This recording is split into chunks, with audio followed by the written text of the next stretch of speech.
तो दोस्तों कल अपन ने पढ़ा था कि कुछ ट्रांजिटिव वर्ब्स होती है जब उनका प्रयोग बिना ऑब्जेक्ट के होता है तो अपन उनके साथ रिफ्लेक्सिव प्रोनाउन का प्रयोग करते हैं। तो ये जो वर्ब्स थी अपन ने देखी थी, इसके आगे अपन देखते हैं। देखिए कि कुछ वर्ब्स जब ट्रांजिटिव वर्ब्स के रूप में यूज की जाती है तो उनके साथ भी रिफ्लेक्सिव प्रोनाउन का यूज नहीं होता। सॉरी, इंट्रांजिटिव वर्ब्स के रूप में, यानी कि कुछ वर्ब्स हैं जब ये अकर्मक क्रिया के रूप में, यानी कि इनके साथ ऑब्जेक्ट नहीं होगा तो अपने को इनके साथ रिफ्लेक्सिव प्रोनाउन का यूज नहीं करना। जो पहले वर्ब्स बताई गई थी उनका ये उल्टा है, जैसे keep, hide, stop, turn, qualify, bad, move, rest, set, make, steal, roll, draw, burst, feed, open, gather, etc। ये जो वर्ब्स हैं इनको उदाहरण से ही दिया गया है। देखिए, जैसे फर्स्ट एग्जांपल अपन देखते हैं, I still keep in touch with my old school friends. यहाँ पर इस एग्जांपल में देखिए कि आई स्टिल कीप वर्ब है, तो यहाँ पर I still keep my self लिखना गलत हो जाएगा। अपन कीप के साथ में रिफ्लेक्सिव प्रोनाउन का यूज़ नहीं कर रहे हैं। देखो अगला उदाहरण है, you must keep warm, not your self warm. तो यहाँ पर अपन जो कुछ वर्ब्स हैं इनको अच्छे से आपको ध्यान में रखना है कि ये जो वर्ब्स हैं इनके साथ में अपने को इसका यूज नहीं करना है। आगे अपना जो प्रोनाउन है वो अपन पढ़ेंगे रिलेटिव प्रोनाउन। रिलेटिव प्रोनाउन है वो क्लास 10th के लिए बहुत ही महत्वपूर्ण है। 3 नंबर का टॉपिक आता है ये क्लास 10 में, इसलिए इसको अच्छे से तैयार करना बहुत ज़रूरी है सबके लिए। देखो रिलेटिव प्रोनाउन क्या होता है कि यह प्रोनाउन 2 वाक्यों को जोड़ता है तथा अपने पहले वाले नाउन, जिसे एंटीसीडेंट अर्थात पूर्व पद कहते हैं, से संबंध प्रकट करता है। और ये है हु, हुम, वाट, हुज, विच, दैट, ये सब है। पहला अपन पढ़ रहे हैं हु। हु का मतलब वैसे WH वर्ड के रूप में अपन देखते हैं कौन होता है, लेकिन यहाँ पर कंजंक्शन के रूप में इसका, रिलेटिव प्रोनाउन के रूप में इसका अर्थ होगा जो या जिसने। इसका प्रयोग है वो व्यक्तियों के लिए करते हैं अपन। और इसका पैटर्न मतलब 2 वाक्यों को अपन जोड़ेंगे तो क्या तरीका रहना चाहिए जोड़ने का, कि देखो पहले पर्सन आएगा, कोई भी व्यक्ति, और फिर WH वर्ड हु का प्रयोग करेंगे। उसके बाद में हेल्पिंग वर्ब या मेन वर्ब भी आ सकती है, और फिर रेस्ट ऑफ सेंटेंस। एक बात को ध्यान में रखना है, क्लास 10 में जब ये आता है तो 2 वाक्य दिए हुए होते हैं और अपन जोड़ते हैं। तो जब अपन हु से किसी वाक्य को जोड़ेंगे तो देखो कि हु का प्रयोग करके वाक्यों को जोड़ने पर I, we, you, he, she, it, they या जो अन्य सब्जेक्ट है उसको अपन हटा देते हैं। भाई हु का प्रयोग अपन सब्जेक्ट को पूछने के लिए करते हैं, तो जो सभी सब्जेक्टिव रूप होता है अगले वाक्य में उसको अपन हटा देते हैं। उदाहरण से समझिए, देखो the woman is a doctor, एक वाक्य है यहाँ तक। सी लिव्स नेक्स्ट डोर, ये सेकेंड सेंटेंस है। यहाँ पर अपन हु से इसको जोड़ना है, तो the woman who lives next door, यानी कि औरत जो अगले घर में रहती है, यानी कि नेक्स्ट डोर का मतलब है अगले घर में, इज़ ए डॉक्टर। यहाँ पर देखिए अपन ने सी को हटा दिया है, सी सब्जेक्टिव रूप था, इसको हटा दिया और इसकी जगह पर देखो अपन ने ये इस तरह से ये वाक्य बना दिया है। सबसे पहले द वुमन, ये देखो पर्सन द वुमन आया, ठीक है। इसके बाद में WH वर्ड हु, तो ये हु आ गया यहाँ पर, ये रिलेटिव प्रोनाउन का काम कर रहा है। उसके बाद में अपना हेल्पिंग वर्ब या वर्ब थी तो ये आ गई, और फिर रेस्ट ऑफ सेंटेंस, ये रेस्ट ऑफ सेंटेंस आ गया।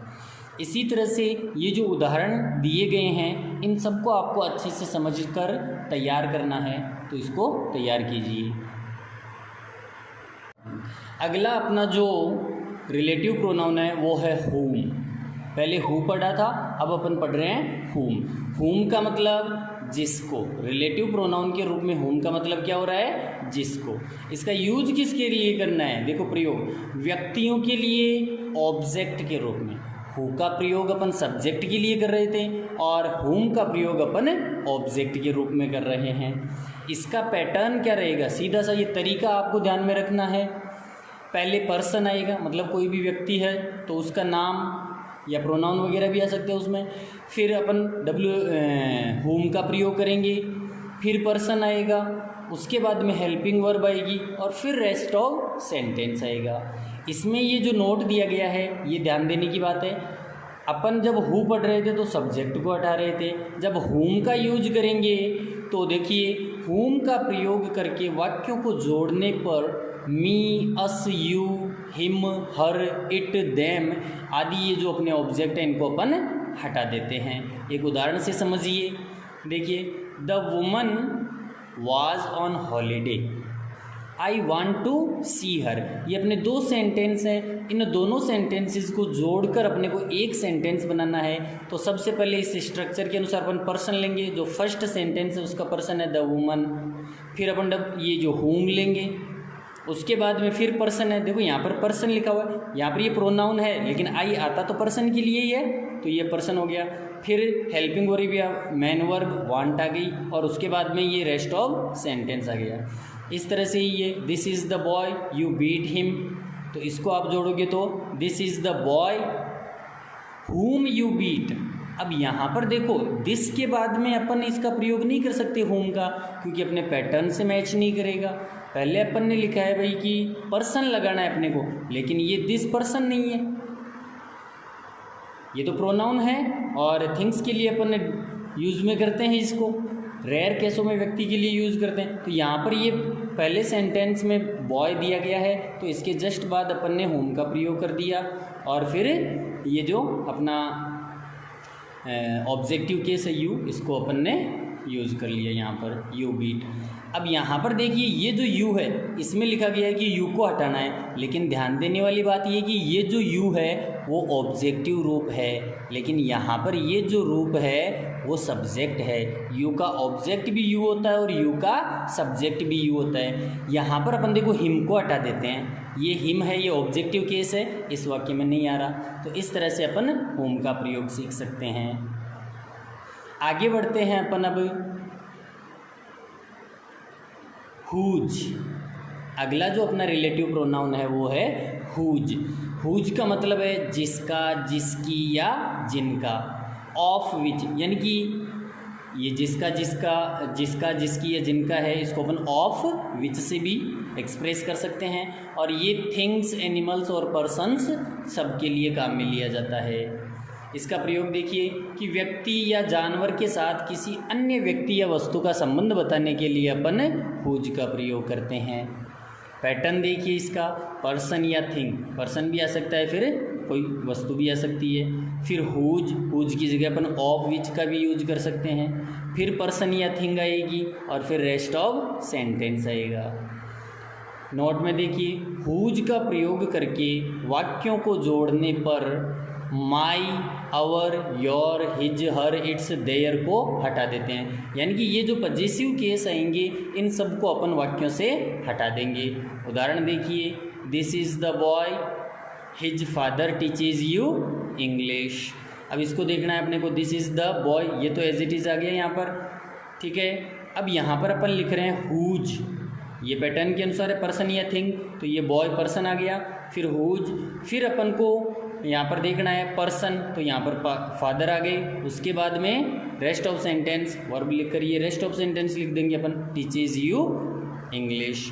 अब यहाँ पर देखिए ये जो फादर है इसके साथ में हिज लगा हुआ है, यहाँ पर हिज था भाई, इसको हटाना है तो अपन ने यहाँ फादर के साथ में हिज नहीं लगाया, इसको हटा दिया। अगला वाक्य, I met a man his leg was broken. अब यहाँ पर आई मेट ए मैन, यहाँ मैन हो गया पर्सन, फिर whose आ गया, लेग वॉज ब्रोकन, ठीक है। यहाँ पर पर्सन या थिंग में से अपन लेकर इसको कर देते हैं। आगे देखिए अपन विच, नेक्स्ट अपना जो रिलेटिव प्रोनाउन है विच। विच का मतलब जिसका, जिसकी, जिसके या जिसने। इसका प्रयोग भी अपन वस्तुओं या जानवरों के बाद में कर सकते हैं। पैटर्न देखिए इसका पैटर्न रहेगा थिंग या एनिमल। इस बार प्रश्न नहीं आएगा, थिंग या एनिमल, फिर विच और फिर रेस्ट ऑफ सेंटेंस। नोट में देखिए कि विच का प्रयोग करके वाक्यों को जोड़ने पर इट या अन्य वस्तु जानवर को हटा देते हैं। उदाहरण से बिल्कुल क्लियर कीजिए इसको। This is the class I study in it. ये अपने दो वाक्य हैं, तो पहले अपने को देखना है दिस इज़ द क्लास यहाँ पर थिंग या एनिमल में से आ गई। अब इधर ध्यान देने वाली बात है, इन विच आई स्टडी। यदि आप विच के साथ में प्रेपोजिशन का प्रयोग कर रहे हैं तो ये इन विच, ये प्रेपोजिशन है, विच के पहले आएगा। और यदि आप इस वाक्य को जोड़ने के लिए दैट का प्रयोग करते हैं, देखिए यहाँ पर स्लैश के बाद में दैट आई स्टडी इन, तो प्रेपोजिशन का यूज आखिर में करना है। ये बहुत ही ध्यान देने वाली बात है। विच का प्रयोग करके जोड़ रहे हो तो इन पहले लगाना है, और दैट का प्रयोग करके इसको जोड़ोगे तो इन सबसे लास्ट में लगाना है। क्लियर? आगे देखते हैं। The dog was black, you bought it. अब देखिए यहाँ पर द डॉग, ये थिंग एनिमल में आ गया द डॉग, फिर अपन दैट या विच से इसको जोड़ देंगे। ठीक है, द डॉग दैट या which you bought was black.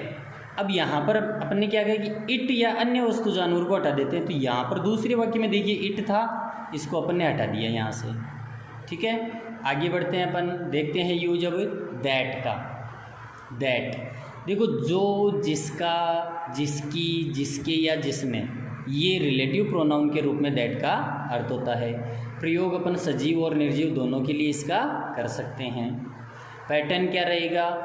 Thing या animal, that, rest of sentence, वही विच वाला पैटर्न इसका रहेगा। नोट देखिए, यदि वाक्य में इंडेफिनेट प्रोनाउन जैसे the same, all, any, only, none, nothing, little, no one, nobody, somebody, someone, anyone, anybody आदि हो तो दैट का ही प्रयोग करना है। आपको यदि वाक्य में इनमें से कुछ भी मिल जाता है तो आपको उस वाक्य में विच का प्रयोग नहीं करना, आपको उस वाक्य में केवल दैट का प्रयोग करना है। देखिए, where is the cheese, it was in the fridge. Freeze और फ्रिज, फ्रीज होता है जमना, वो वर्ब होती है, और ये होता है फ्रिज, रेफ्रिजरेटर।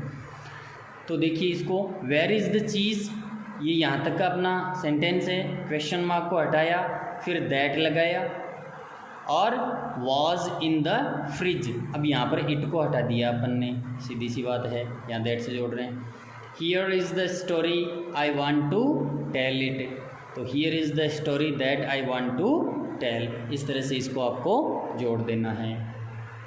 अगला है अपना व्हाट। व्हाट का मतलब जो या जो कुछ, या व्हाट का मतलब रिलेटिव प्रोनाउन के रूप में है, जो या जो कुछ। प्रयोग वर्ब या ऑब्जेक्ट के तुरंत बाद तथा अन्य सब्जेक्ट के तुरंत पहले।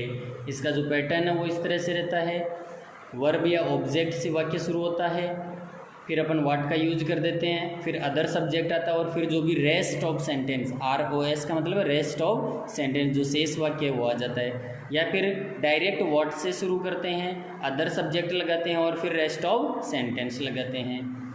इस बात का विशेष रूप से ध्यान रखते हैं कि व्हाट का प्रयोग करने पर सो, इट या दैट को हटा देते हैं। वाक्य में सो, इट या दैट हो तो उसको व्हाट का प्रयोग करने पर अपन हटा देते हैं।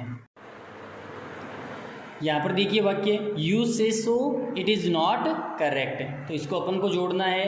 देखो, या तो वर्ब या ऑब्जेक्ट से, या फिर व्हाट से डायरेक्ट शुरू करना है, फिर अदर सब्जेक्ट लगाना है। तो इसमें अपन व्हाट यू से, जो तुम कहते हो, यहाँ पर सो को हटाना है, और इट को भी हटाना है, तो इट को हटा दिया। तो व्हाट यू से is not correct, what you से इज नॉट करेक्ट, ये इस तरह से अपना वाक्य बन गया। फिर देखो, ये वर्ब से शुरू हो रहा है वाक्य, ये वर्ब से शुरू हो रहा है, वो सब्जेक्ट से शुरू होता है, ये वर्ब से है। तो listen to that your father says that, तो लिसन टू, अब दैट को तो हटाना ही है, दैट को हटा दिया। फिर वाट जोड़ देंगे अपन, लिसन टू वाट, फिर योर फादर सेज, फिर से दैट आ रहा है तो इसको हटा दिया अपन ने। तो इस तरह से ये जो अपन उदाहरण दिए गए हैं इसको अच्छे से समझकर ये अपन तैयार कर लेंगे। It can not be cured, it must be endured, यानी कि जिसका इलाज नहीं किया जा सकता उसको सहन करना पड़ता है। तो what can not be cured, जिसका इलाज नहीं होता, मस्ट बी एंड्योर्ड, उसको सहन किया जाना चाहिए। इस तरह से अपन ने रिलेटिव प्रोनाउन पढ़ा है। और आज अपन एक ये छोटा सा रेसिप्रोकल प्रोनाउन और देख लेते हैं। रेसिप्रोकल प्रोनाउन देखो, इसका प्रयोग है वो परस्पर संबंध बताने के लिए किया जाता है। रेसिप्रोकल प्रोनाउन का प्रयोग किसके लिए किया जाता है? परस्पर संबंध बताने के लिए किया जाता है। ये दो होते हैं, ईच अदर और वन अनदर। ईच अदर का प्रयोग दो के लिए होता है, ईच अदर फॉर टू, और वन अनदर का प्रयोग फॉर मोर देन टू, दो से ज़्यादा के लिए अपन वन अनदर का प्रयोग करते हैं। जैसे यहाँ पर देखिए उदाहरण में, Rama and Sudha are not good friends. ठीक है, अब यहाँ पर ये रमा और सुधा ये अच्छी दोस्त नहीं है, ये दो की बात है। इसके सामने जो उदाहरण है अपन यहाँ पर प्रोनाउन के रूप में ले रहे हैं, देखो दे हेट ईच अदर। अब यहाँ पर ये जो दे आया है ना, ये इस रमा और सुधा के लिए है, मतलब ये दो ही है, इन दोनों के लिए आया है, तो दो के लिए अपन ईच अदर का यूज कर रहे हैं।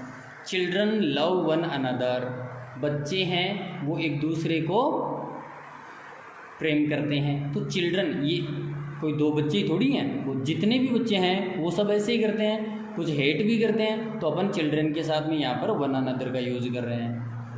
अब देखो, they want to marry each other, मतलब कोई भी लड़का लड़की है जो बालिग हैं, वो यदि शादी करना चाहते हैं तो एक दूसरे से करेंगे, मतलब वो दोनों की शादी होगी ना। ऐसा तो नहीं है कि एक की शादी 3 से 8 के साथ हो जाएगी, ऐसा तो पॉसिबल नहीं है। तो यहाँ पर ये जो दे है वो केवल दो को डिनोट कर रहा है, जो एक दूसरे से प्यार करते हैं, एक दूसरे से शादी करना चाहते हैं, उनको बता रहा है ये। तो उन दोनों के लिए अपन ईच अदर का यूज कर रहे हैं। The couple spoke to each other earnestly. अब यहाँ पर ये जो कपल है, कपल का मतलब होता है जोड़ा, जोड़ा मतलब दो, इसलिए अपन ईच अदर का यूज कर रहे हैं। Both of us mocked at each other, both का यूज भी दो के लिए ही होता है, बोथ का यूज दो के लिए होता है, इसलिए यहाँ पर ईच अदर का यूज किया है। नेक्स्ट प्रोनाउन देखिए, इंडेफिनेट प्रोनाउन। नेक्स्ट वन है अपना इंटेरोगेटिव प्रोनाउन। इंटेरोगेटिव प्रोनाउन ये तो सीधी सी बात है कि इसका यूज प्रश्न पूछने के लिए किया जाता है। हु, हुम, वाट, हुज, विच, जब इनका प्रयोग हम प्रश्न पूछने के लिए कर रहे हैं तो ये जो है ये सब अपने इंटेरोगेटिव प्रोनाउन होते हैं। जैसे who are going there, who went there with him, with whom do you want to go, या who do you want to go with.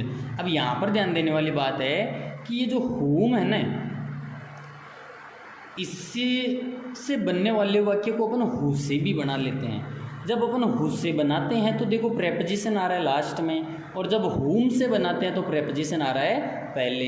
देखो, to whom is she talking, मतलब वह किससे बात कर रही है। Who is she talking to, ये भी सेम अर्थ देता है, वह किससे बात कर रही है। With whom do you want to go, तुम किसके साथ जाना चाहते हो। whom do you want to go with, तुम किसके साथ जाना चाहते हो। तो इस तरह से ये बन जाएगा दोनों में। What is she, वह क्या है। What is she मतलब यहाँ पर ये उसके प्रोफेशन की बात की जा रही है, वो किस पद पर कार्य करती है वो, तो यहाँ पर what का यूज करते हैं इसमें। What are you laughing at, तुम किस पर हंस रहे हो। Whose is this pen, यदि अपन इसको ऐसे बनाते whose pen is this, तब ये इंटेरोगेटिव प्रोनाउन नहीं होता, ये इंटेरोगेटिव एडजेक्टिव हो जाता। अब ये अकेला आ रहा है यहाँ पर, नाउन लास्ट में आ रहा है, तो ये प्रोनाउन है। Whose are those sheep, sheep का बहुवचन शीप ही होता है।